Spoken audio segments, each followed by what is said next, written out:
சொல்லே தமிழின் உயிர் செல்வம். எழுத்து சேர்ந்தால் சொல்லாகும், சொல் சேர்ந்தாலே மொழியாகும். மொழி உயர்ந்தால் இனம் உயரும், மொழி மறந்தால் வரலாறு அழியும்.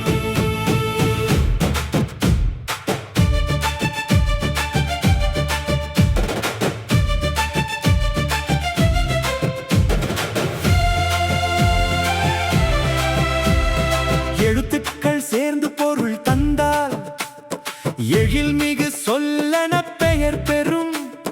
சொல்லின் வகையும் சொல்லின் அமைப்பும் சொல்லின் பயனும் சொல்லியல் கூறும்.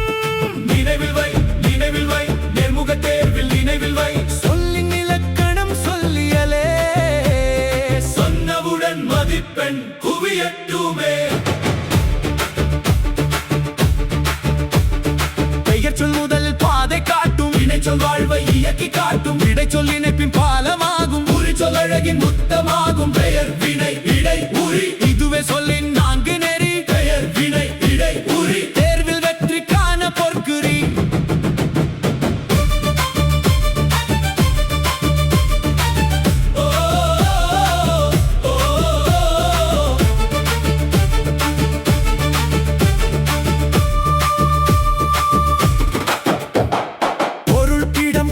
சினை குணம் தொழில் ஆறு வகை. பெயர் சொல்லின் பொற்கொடி இது பிழையில்லாமல் மனதில் நில். பொருள் என்றால் மரமும் புத்தகம், இடம் என்றால் சென்னை மதுரையும். காலம் இன்று நேற்று நாளை, குணம் நன்மை அழகு வெண்மை.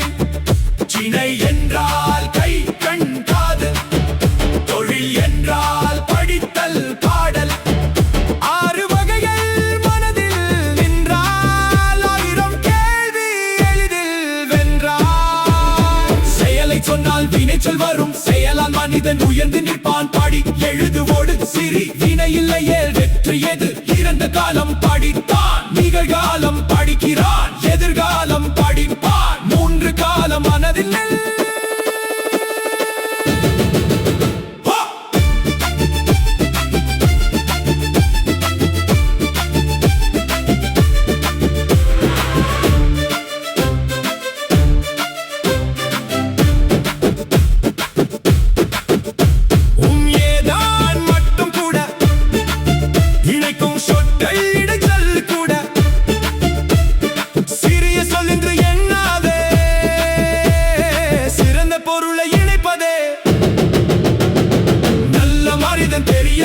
சிறிய செடி இனிய பாடல். பெயரின் பண்பை உரிச்சொல் சொல்லும், நிறையின் பன்மையையும் விளக்கும்.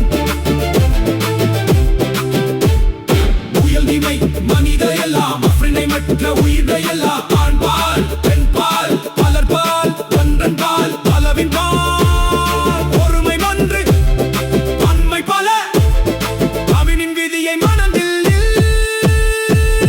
நான் தன்மையாகும். நீங்கள் நிலையாகும். அவள் அவள் அவள் அது கடற்கை என்று மனதில்